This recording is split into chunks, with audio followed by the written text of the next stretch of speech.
At the end of September last year, Leeds United visited the Valley to play Charlton Athletic in the EFL Championship. Josh Cullen raises his left arm, now he delivers that corner kick in, comes all the way through, oh, Kiko Casilla can't keep the ball out, and Charlton have got their goal. In the end, it was an unremarkable enough game, despite the eventual champions losing to newly promoted Charlton. But after the game, it soon became apparent that something more sinister had happened on the pitch. Leeds United goalkeeper Kiko Casilla has been charged by the FA for racially abusing Charlton Athletic forward Jonathan Lecco in Charlton's 1-0 win over Leeds on the 28th of September. After a long investigation by the FA, Kiko Casilla was eventually found guilty of a charge of racist abuse and received an 8-match ban and a £60,000 fine. Leeds United, though, stuck by their player. Apoyar a Kiko frente a la situación que está viviendo es estar a favor del racismo. He doesn't want that people interpret that support Kiko in this moment means that we are in favor of racism. In this episode, we ask, did Leeds United get things wrong in their response to the Kiko Casilla incident?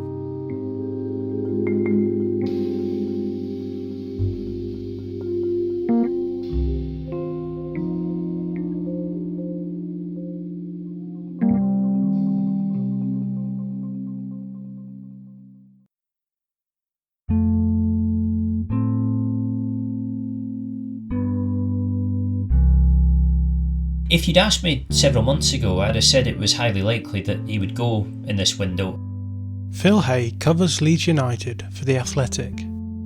There are certainly people at Leeds who can see advantages of a deal like that from a financial point of view because he's a high earner, but also from a PR point of view given what has gone on with him. But as I understand it at the moment, it appears increasingly likely that he will stay in, and he certainly seems to be a central part of Marcelo Bielsa's squad still.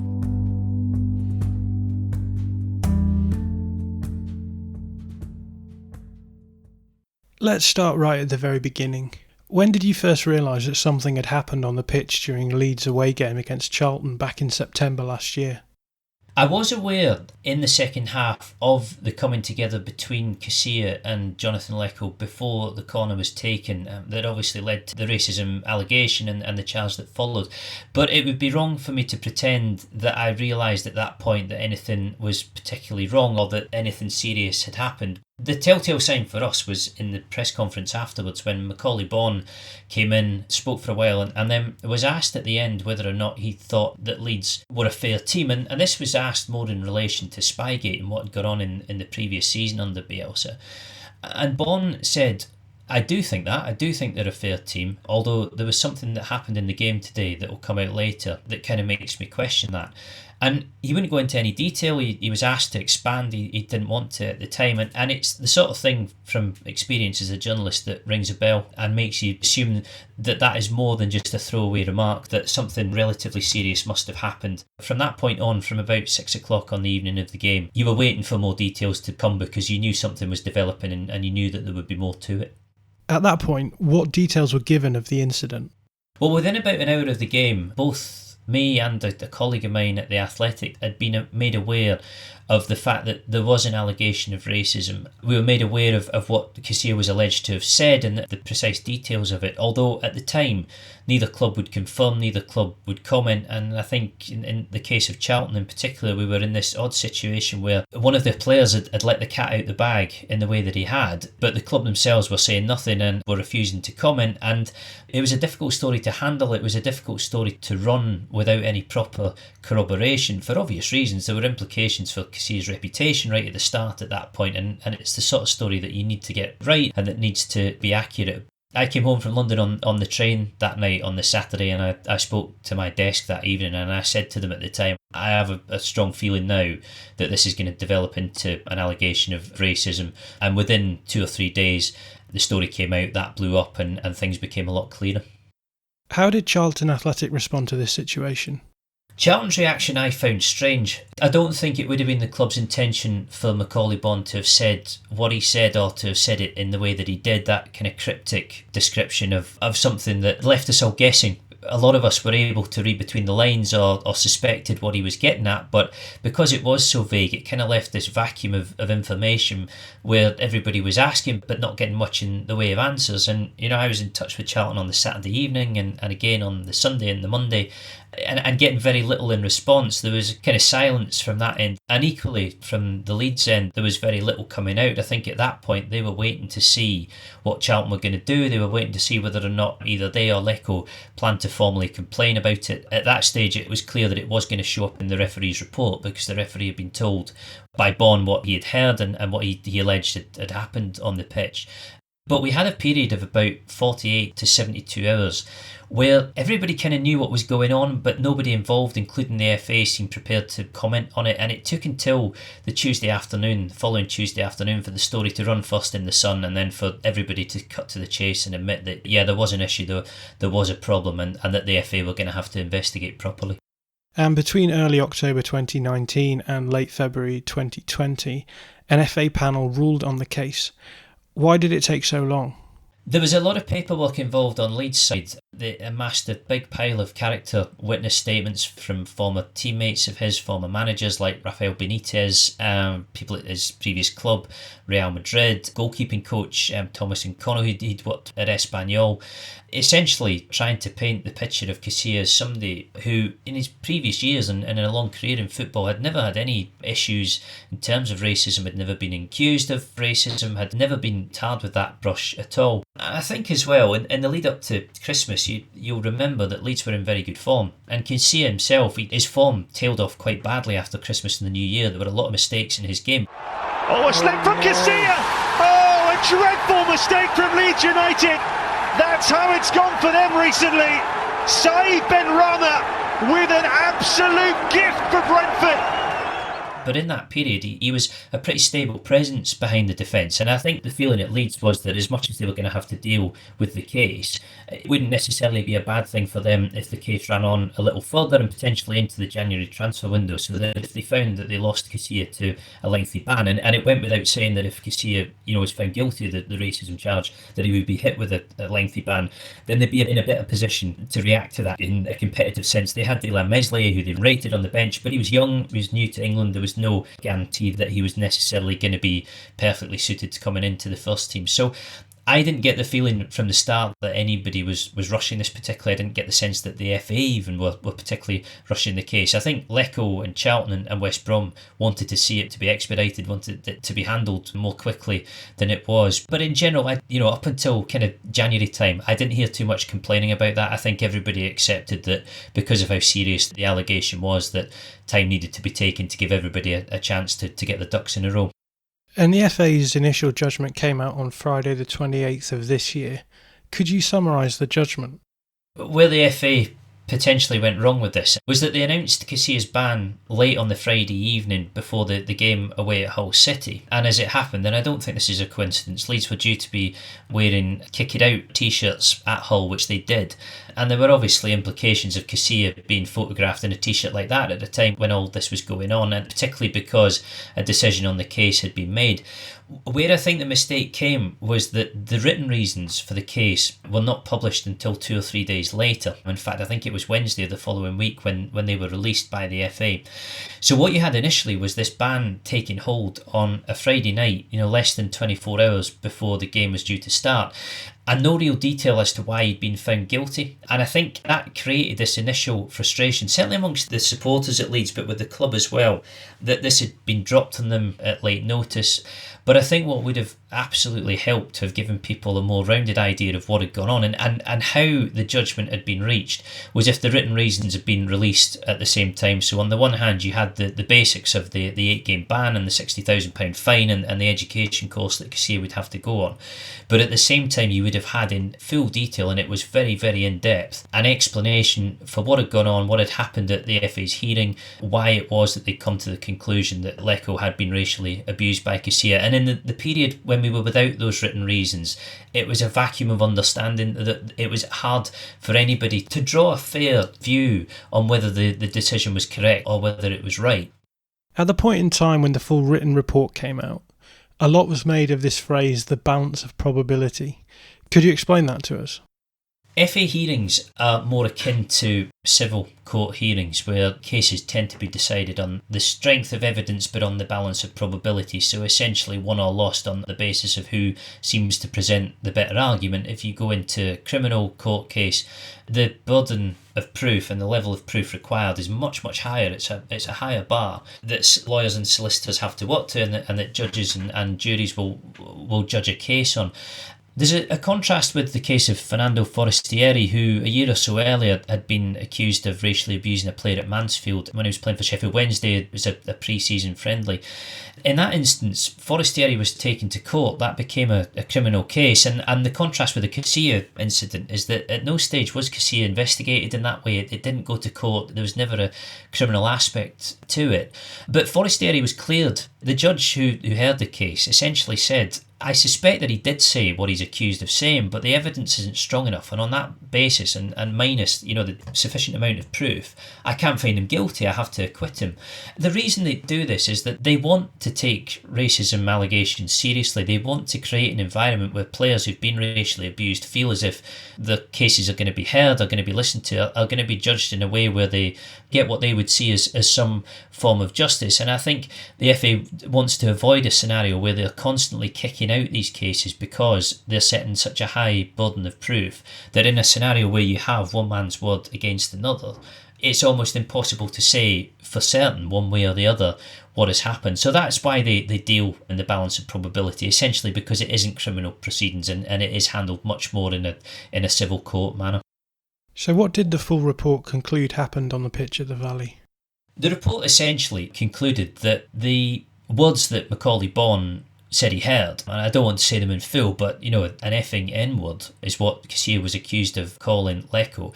They found that charge to be proven. It had been noted by the match referee. At the time, Macaulay Bonne had spoken to the referee straight after the incident. Lecco had spoken to the referee as well. The referee had spoken to Casilla afterwards in the tunnel at the Valley to make him aware of the fact that this allegation had been made. And Casilla and Lecco did actually speak to each other at that point as well, although there was no apology from Casilla. And Casilla tried to tell Lecco that he hadn't said anything. He hadn't racially abused him and that it wasn't correct. But the FA found convincingly with Lecco. The report was also very critical of Kiko Casilla's defence. What was said? Yeah, he was critical of a few people at Leeds. Casilla's defence, and the main strand of it had been that he didn't know the N-word, that he'd never heard the N-word, that he couldn't have said it because he had no comprehension about what it was. That argument was rejected out of hand by the panel who simply didn't believe him, and actually in the end saw that defence, the language defence, as an aggravating factor, and that was the reason why, whereas Forestieri had been given a 6-game ban for what was essentially an identical charge, Casilla received an extra 2 games because of the aggravating factor of his defence.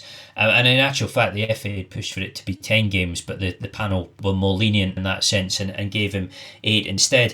The FA also tried to argue that the stack of character references that Casilla had built up, they called it a bit of a shameless ploy to almost distract attention from the incident itself, although the panel didn't accept that and did say that Casilla was more than entitled to submit those statements. I think the issue though with those character references was that as much as they painted a picture of Casilla, they didn't refer to the incident itself, and when it came down to it, the consideration for the disciplinary panel was what had happened on the day. Regardless of what's gone on in Casilla's career previously and whether he is of good character or not, what went on at the Valley, what happened, what was said, what do we think was said, what does the referee think was said. So it was highly unlikely that those character references were ever going to make a significant difference. How did Leeds United respond to this report? They didn't respond to the report itself. They responded to the initial ban and the announcement that Casilla would be banned. And they responded with a kind of tone of frustration and annoyance. I mean, it was never a secret at Leeds that they believed Casilla when he said that he hadn't racially abused Lecco. And they backed him to the hilt. They supported him strongly. They supplied him with legal representation. They compiled this big dossier of character references. They very much fought his corner, and I have to say, even in the aftermath of it all, they've continued to do so. There are a lot of people at Leeds who do believe Casilla when he says that he didn't do this. When the written verdict came out, and that posed an awful lot of questions, far more questions than the actual ban itself. There was a lot to pick through. There was criticism of Matt Grice, the first team manager at Leeds, who looks after the logistical side of travel and everything else. There was criticism of individual players like Ben White and Tyler Roberts, who had gone to the hearing to speak on Casilla's behalf and to represent Leeds. And I felt at the time it was disappointing that wasn't addressed, that the club didn't specifically and publicly address what was in it, because I felt that there was a big shift between the mood of the supporters when the ban was first announced and the feeling that it was perhaps a bit of a stitch up, and the timing of it was terrible, so soon before the whole game, and that it was, had the potential to derail things, to the Wednesday when a lot of people went through the written reasons and actually, as far as I could tell, took the view that actually it felt like it was the right decision. It felt like on the basis of what was in the written verdict, it was the right call. It deserved to go against Casilla, and I definitely felt a shift of opinion against him, and I think that's significant when that happens within a club's own support and fan base. What was the full extent of Casilla's punishment? The fine was £60,000 on top of the suspension, and he was told to go on an educational course. I believe that would have happened at some point during the summer, but my understanding was it was likely to be delayed because of the COVID shutdown, which came, very, very soon after the ban was introduced. So at this stage, I don't actually know if Casilla has been through that, but if he hasn't, I don't think it will be because he's avoided it. It will be because of logistics and complications with COVID.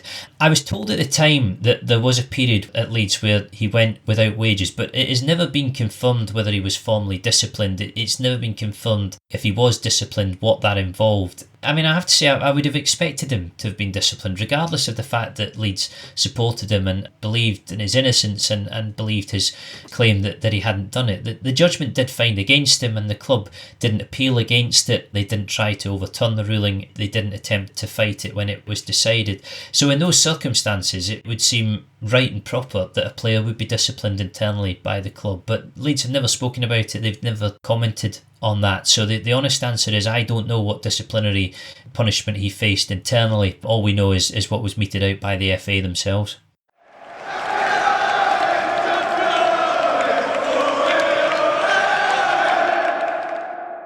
This story ends on the pitch at Pride Park. With Kiko Casilla having served his ban and Leeds United having won the league, the Spaniard plays a full 90 minutes against Derby. How did you feel about the club's choice to play Casilla? I wouldn't see it so much as the club's choice as I would see it as Marcelo Bielsa's. It was quite telling, I thought, when the ban came into force and when it was announced that Bielsa was very conciliatory with the issue of racism and the fact that Lecco claimed to have been racially abused. But he was at the same time quite openly supportive of Casilla. He talked a lot about having to support a player through a difficult time, having to help them. And I never got the sense at any point that he intended to ostracise Casilla. Casilla did go back to Spain for a while. He had a long stretch where he couldn't play, and obviously COVID then came in as well. So it was, for the best part of three months and more before he was available for selection. But he was involved, and he did carry on training, and, as soon as his ban was up, he was back on the bench. Bielsa has total autonomy when it comes to team selection, and I mean total. It is his call, absolutely, and nobody would ever try to influence that. And the decision at Pride Park would have been his, wholly his, 100%, to play Casilla.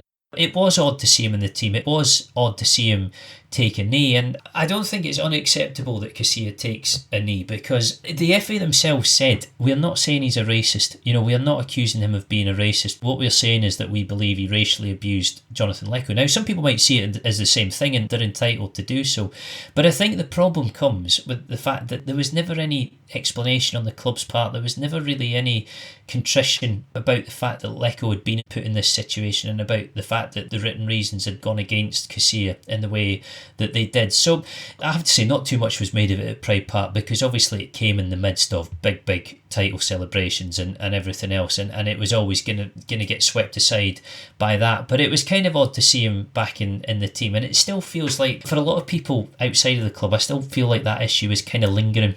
Are you a fan of Football Today? Why not support the show and sign up to our new Patreon page? You'll get access to bonus episodes, full and unedited interviews, and lots more extra content. To join us, just visit patreon.com and search for Football Today. Now back to today's episode.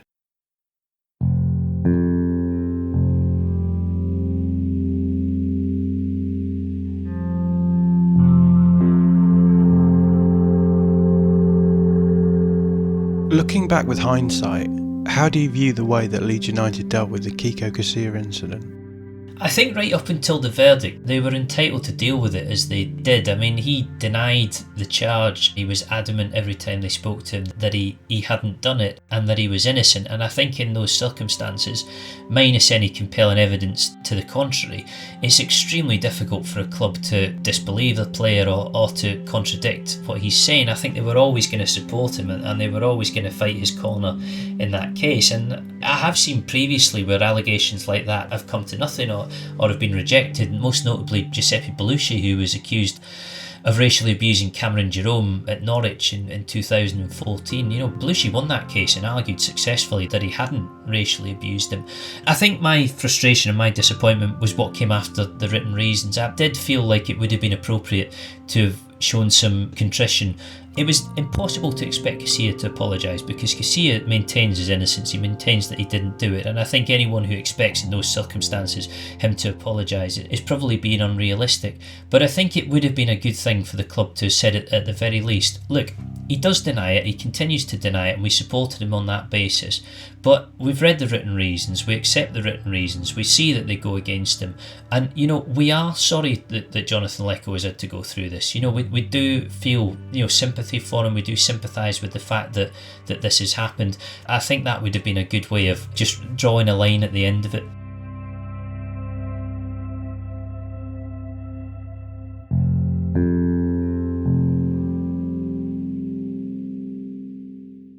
Was there ever any indication that Casilla might be let go on, say, a gross misconduct charge or something?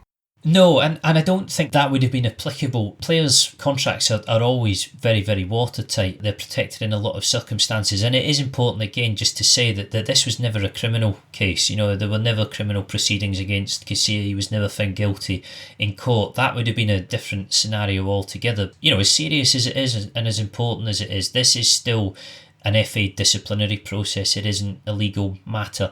There was probably that assumption right at the start that at some point he was going to have to go. That would be the most likely outcome of this, although perhaps not as it turns out. But in terms of his contract, he was still under contract, and I don't think the club legally would have had any grounds to have sacked him. It's common knowledge that Tyler Roberts is good friends with Jonathan Lecco, and I think in fact Roberts, Jan Poveda and Calvin Phillips all went on holiday with Lecco this summer. Do you get any sense that there was any internal issues with Casilla from his teammates?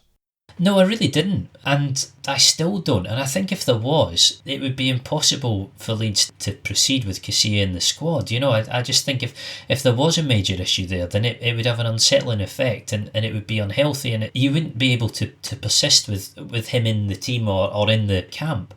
It's strange, really. I mean, even if you look back to the hearing itself, there were a lot of players who went down to support him at the hearing. 7, if I remember correctly, plus officials from the club. There did seem to be a lot of support for him, and you know, I still feel that he's involved in a squad who seem comfortable with him there, and I don't know, perhaps that comes back to the fact that this was done on unreasonable doubt, and you still now, you know, have vehement denials from Casilla that he was guilty. He was quoted over the summer as saying that his conscience is clear because he's adamant that he didn't say it. And actually, you know, I think Leeds have found this difficult because a lot of people there have been left with the impression that actually they kind of believe Casilla. They're not convinced that he did say it, but ultimately you have this lengthy written judgment with evidence and comments in it which don't reflect well on him, and I think when all's said and done paint a pretty clear picture of why it was that the disciplinary panel found in the way that they did.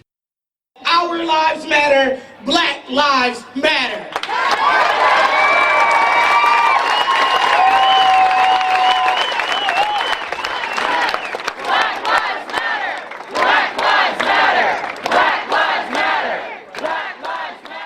Since the incident at the Valley last year, we've seen the Black Lives Matter movement pick up momentum across the globe. Football got on board very quickly, and we saw teams across the UK taking a knee in solidarity with victims of racism. What do you think it says that Leeds United can, as a team, take a knee, but then be happy playing Kiko Casilla, a player charged with racist behaviour?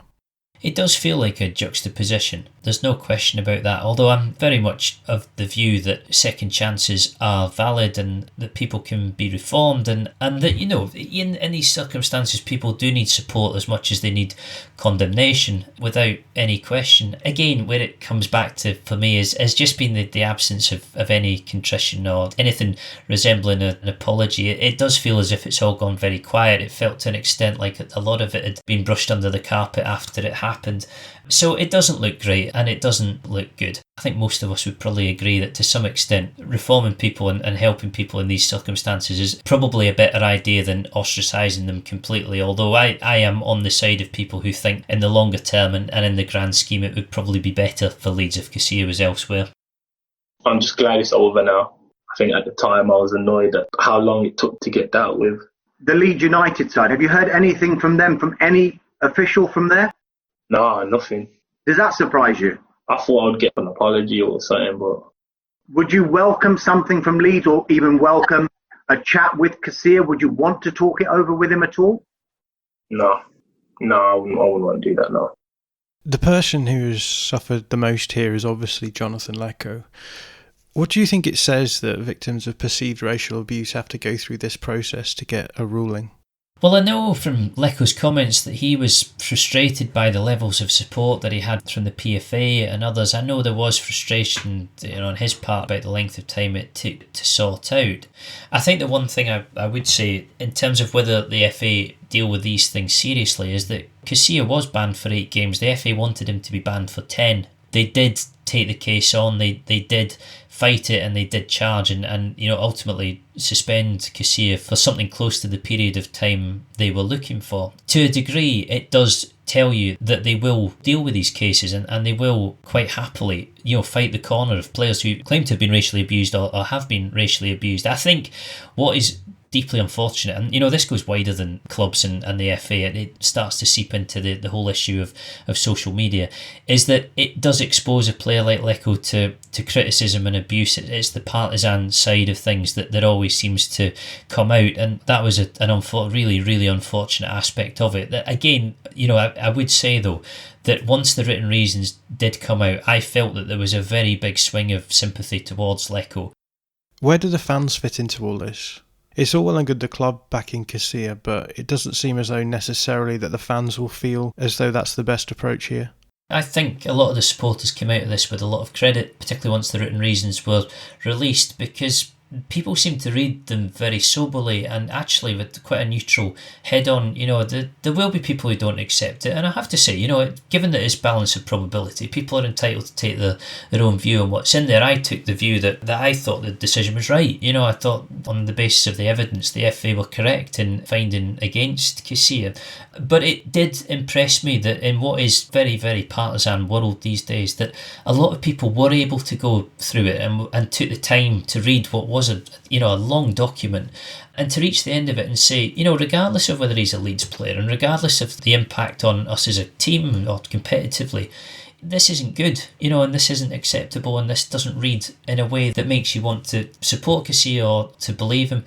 I'm quite heartened by that, really, because you kind of get used to these days that the sense that people are going to side with their own. People, if you're a Leeds fan, you're going to side with Leeds players, and that's just how it is. And that doesn't just apply to Leeds, that seems to apply to every club going. But actually, it was different with this. People were able to look at it through neutral glasses and to draw, I think, pretty fair conclusions about it.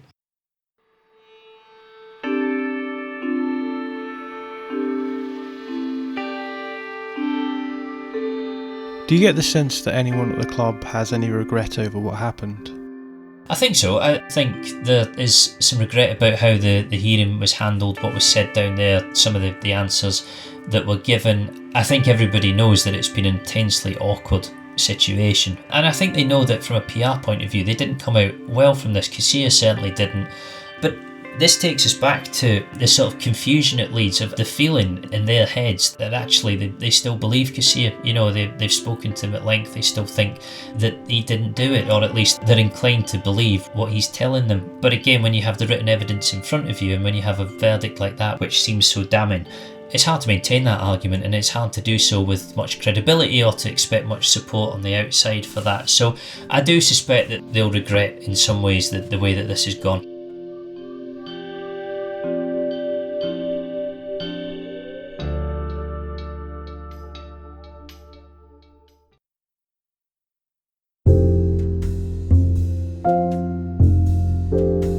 You can read all of Phil Hayes' coverage of Leeds United over at The Athletic. The music for this episode was provided under the Creative Commons licence by Blue Dot Sessions, and the details of the individual songs can be found in the show notes. This episode was produced by Josh Schneiderweiler. I'm John Mackenzie. Thanks for listening to Football Today.